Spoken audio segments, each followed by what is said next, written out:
మనం ఈరోజు నల్గొండ జిల్లా మునుగోడు మండలం కిష్టాపురం గ్రామంలో ఉన్నాం. కాంగ్రెస్ పార్టీ బలపరిచిన అభ్యర్థి మాలిగే శ్రీను గారితో ఉన్నాం. వారు గ్రామంలో సేవ చేయాలనే దృక్పథంతో సర్పంచ్ బరిలో ఉన్నారు. సార్ నమస్కారం సార్. నమస్తే సార్, మీ పేరు, పూర్తి పేరు సార్? మాలుగు శ్రీను, కిష్టాపురం. నేను ఒక రైతు కుటుంబం నుంచి వచ్చాను. అంటే సార్ చెప్పండి. మీ కుటుంబ నేపథ్యం?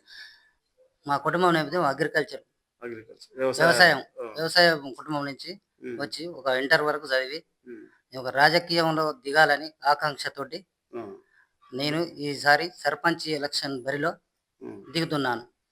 ఇంతకుముందు ఏమైనా పోటీ చేసిన అనుభవం ఉందా? మీరు పోటీ చేయలేదు సార్. లేదు సార్. అనుకునేది చిన్నప్పటి నుంచి నేను అనుకునేది రాజకీయం చేయాలనేది. కాకపోతే ఇప్పుడు మనకు ఆ ఛాన్స్ వచ్చింది. ఛాన్స్ వచ్చే వరకల్లా చేద్దామని నేను బరిలో ఉన్నా. రాజకీయాల మక్కువతో సర్పంచ్ పోటీ. అవును సార్. ఇప్పుడు ఈ కృష్ణాపురం గ్రామం మీద మీకు పూర్తి అవగాహన? అవును సార్. ఒకటి ఇందిరామెండ్లు ఇవన్నీ వచ్చి ప్లస్ మన స్వతంత్రంగా ఇంట్లో ఏమన్నా పారిశుద్ధ్యం, మురుగు కాలువలు, సీసీ రోడ్లు అన్నీ ఏడ ఏం లేకుండా నేను చేస్తానని నా నమ్మకంతో గ్రామంలో ఉన్న ప్రతి ఒక్క సమస్య మీకు తెలుసు. సమస్యలన్నీ నేను పరిష్కరించుకొని నేను గ్రామాన్ని ముందుకు నడిపించాలని నేను సర్పంచ్గా పోటీ చేయాలని నేను అనుకున్నాను సార్. అంతే. ఇప్పుడు ప్రజలలో మీరు ఇప్పుడు ప్రచారం తిరుగుతారు. అవును సార్. ఇప్పుడు కాంగ్రెస్ ప్రభుత్వం ప్రవేశపెట్టిన పథకాల గురించి ఏమంటారు సార్? కాంగ్రెస్ ప్రభుత్వం ప్రవేశపెట్టిన పథకాలు 6 పథకాలు. అవి 6 గ్యారెంటీల మీద మంచిగా ఉంది సార్. ప్రజల స్పందన మంచిగా ఉంది. దానికి తోడు మేము ప్రజలను కూడా ముందుకు తీసుకెళ్తున్నాము ఆ గ్యారెంటీలతోటి.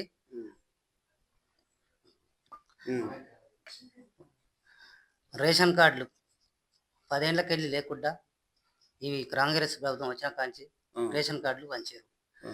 సన్నబియ్యం ప్రతి మానవునికి సన్నబియ్యం అందియాలని, దొడ్డు బియ్యం బదులు సన్నబియ్యం అందియాలని మానవులకు ఈ గ్రామ ప్రజలకు ఈ కాంగ్రెస్ ప్రభుత్వం ఈ సన్నబియ్యాన్ని పంపిణీ చేయడం జరిగింది. మహిళలు ఎలా ఉంది సార్ స్పందన? ఇప్పుడు మహిళల్లో ఫ్రీ బస్సు ఇవ్వడం వల్ల చాలా హ్యాపీగా వాళ్ళు ఫుల్ ఖుషి అవుతారు. ఎందుకంటే ఫ్రీ బస్సు, వాళ్ళకి టికెట్ లేకుండా పోతుర్రు. వాళ్ళ పనులు వాళ్ళు చకచక చేసుకుంటారు. ముఖ్యంగా ఇప్పుడు పేదల గురించి ఇందిరమ్మ ఇల్లు ఎన్ని వచ్చాయి సార్ మీ ఊళ్ళో? మా ఊళ్ళో 20 వచ్చినాయి సార్. సెకండ్ విడతల ఇంకా తెచ్చి మా గ్రామంలో మరింత అభివృద్ధి చేసి వాళ్ళకి ఇండ్లు ఇచ్చి కల్పించాలని చూస్తున్నా.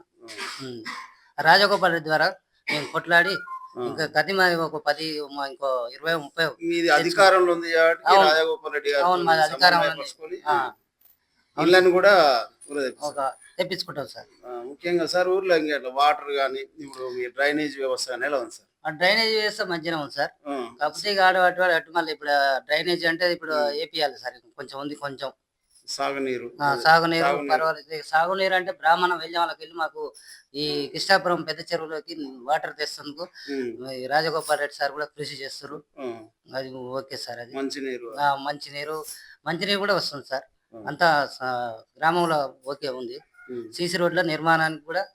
కాకపోతే కొంచెం ఇక నేను గెలిచినాక అవి చేపిద్దామని అనుకుంటున్నా. ప్రచారం ఏ విధంగా సాగుతుంది? ప్రచారం అనేది మంచిగా అవుతుంది సార్. ఎలా ఉంది స్పందన? మంచిగా ఉంది. ప్రజల స్పందన మంచిగా ఉంది. మాకే ఓటేస్తారు అంటారు.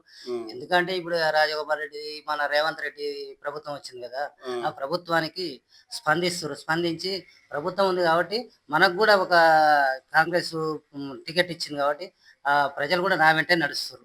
ముఖ్యంగా మీరు ఈ మండల స్థాయిలో ఎవరి ఆధ్వర్యంలో పనిచేస్తారు? మండల లీడర్ అంటే ఇప్పుడు ఎవరి దగ్గర ఆధ్వర్యంలో పనిచేస్తారు? మండల స్థాయి కుమ్మం శ్రీనివాసరెడ్డి సార్ ప్లస్ వేవనపల్లి సైదులు ఆధ్వర్యంలో రాజగోపాల్ రెడ్డికి మేము పనిచేస్తాం. ఆయన కింద ఎన్ని ఓట్లు ఉన్నాయి? 1618 ఓట్లు ఉన్నాయి సార్. 1618 మంది ఎవరైనా గుర్తుపడతారా? గుర్తుపడతారు సార్. నేను ఈ కృష్ణాపురం గ్రామవాసిని. నేను హైదరాబాద్లో ఉండలే, ఎక్కడ ఉండలే, కృష్ణాపురంలో పుట్టిన, కృష్ణాపురంలో స్థానికంగానే ఉన్నా. నేను నా స్టడీ కూడా మునుగోలులో సాగింది. ఆ, నన్ను అందరు గుర్తుపడతారు సార్. నేను మంచిగానే గెలుస్తా. ఏ పార్టీ మీకు ఏ గుర్తు కేటాయించారో ఆ సీరియల్ నెంబర్ ఎంత? సీరియల్ నెంబరు మాకు 3 ఉమ్, ఏ బ్యాట్ గుర్తు బ్యాట్ గుర్తు. బ్యాట్ గుర్తు ప్రదర్శించింది. సరే, మా ఛానల్ ద్వారా మీ గ్రామస్తులు ఏమన్నా చెప్పాలనుకుంటే చెప్పండి. కృష్ణాపురం గ్రామ ప్రజలు 3వ సీరియల్ నెంబర్ బ్యాట్ గుర్తుపై ఓటు వేసి నన్ను గెలిపించగలరని ప్రార్థన. కృష్ణాపురం గ్రామ ప్రజలకు నేను స్థానికంగా ఉంటున్నాను. నా ప్రతి ఒక్క సమస్య కూడా నాకు తెలుసు. రాజగోపాల్ రెడ్డి గారి సహాయ సహకారాలతో నా గ్రామాన్ని అభివృద్ధి చేస్తానని, నన్ను గెలిపించి ఒకసారి అవకాశం ఇవ్వండి అని కోరుకుంటున్నారు వారు. నమస్కారం. Thank you sir. Thank you sir.